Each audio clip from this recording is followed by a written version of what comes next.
বাঘ মামা, বাঘ মামা, জানো গাছের পাতার রং কি? আমি জানি গাছের পাতার রং নীল। হা হা হা, তুই বোকাই রয়ে গেলি। গাছের পাতার রং আমার নীল হয় কবে থেকে? গাছের পাতার রং তো সবুজ। চলো তাহলে আমরা রাজামশাইয়ের কাছে যাই। রাজামশাই কি বলে? এত রাতে তোরা কেন এসেছিস? কালও তো আসতে পারতি। কি বলবি তাড়াতাড়ি বল। রাজামশাই আপনি বলুন।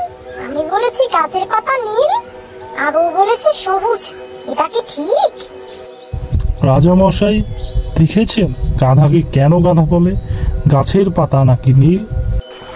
গাছের পাতা নীল না সবুজ এটা তো বড় কথা না।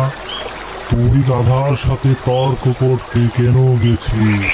তুই তো বড় গাধা।